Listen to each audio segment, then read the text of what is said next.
Hey guys, welcome back. Starting out today on the bandsaw, cutting up some walnut blanks to turn a bowl out of. I'm going to try to turn a bowl with a groove in the top lip to set some stone into acrylic.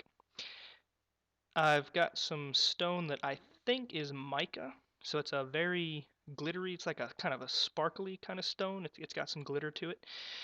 I've got the blank cut out. Now I'm just mounting it up on a worm screw on the lathe so I can start turning the outside profile. Just gonna rough it out to start with. That's what I'm doing right here. Got a roughing gouge. Um, I cut out the circle on the bandsaw, but I can't cut a perfect circle. If anybody can, let me know. Um, I can't cut a perfect circle, so got it up on the lathe, and now I'm just truing it up, getting it nice and round. This is some walnut that I got from a tree that was blown over in a storm. Um, Actually, all the wood that I have came from trees that were either blown over in storms or they died in a drought. And then I go help whoever it was that the tree fell down in their yard. I help them clean it up, and I get to keep some of the wood. So, I don't think I have any wood in my shop that I actually bought. Uh, so I'm just turning that outside profile, uh, making it getting it to the shape that I want for the outside of the bowl. Then I'll try to match the inside to it. Um, I don't ever plan exact shapes. I just have like a rough idea of what I want, and then as I'm turning, I just kind of turn to what seems right. Here I'm using a large parting tool to cut a tenon on the bottom of the bowl so that I can flip it around and grab it with my chuck. Um, and then I'm just doing some more shaping on the outside now. I just turned up the speed on the lathe. That's why I'm opening that cover. I don't have an electronic variable speed lathe, so it's still belts and pulleys for me to change the speed. Uh, like I said, I don't have any definite plans for how it's going to look. I just kind of wing it. I find that I have too many design opportunities to make a definite plan before I start turning. Stole that from Tim Yoder, great guy. I love watching his shows. Uh, Here I am. I just turn it around so that the bottom of the bowl is now in the chuck. I did drill out the center. If anybody noticed that hole just magically appear there, it makes it a lot easier to hollow it out if you turn out the center.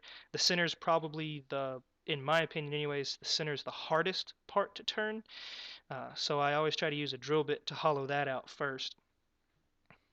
I was talking about Tim Yoder. He's a wood turner on. He puts videos on YouTube. Wood turning with Tim Yoder. He's with Popular Woodworking, I think, is the channel that uploads it. He's got some great videos, and he's funny. He's hilarious. I love watching his work. He does great work. Um, Way more skilled than I am.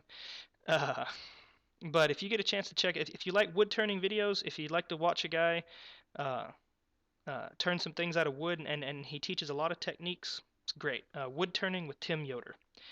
Now I'm just using a small parting tool to cut the groove in the top. Now that I've got that groove cut, you can see here I'm selecting rocks. I've got them.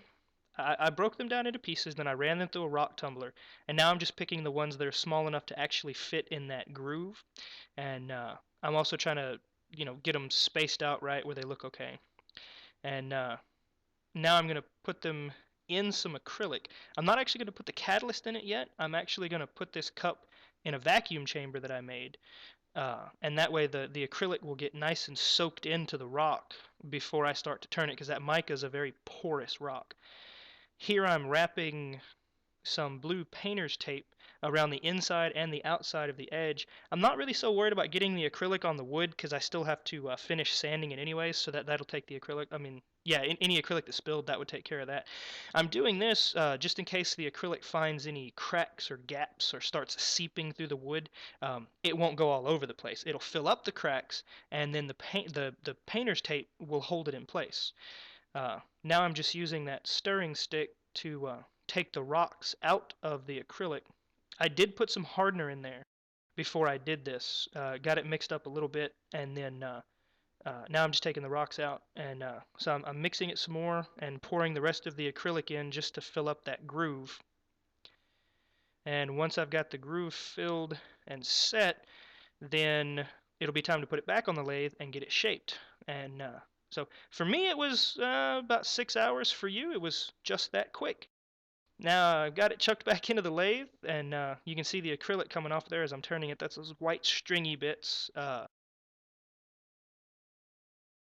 I'm just shaping it, rounding out the top.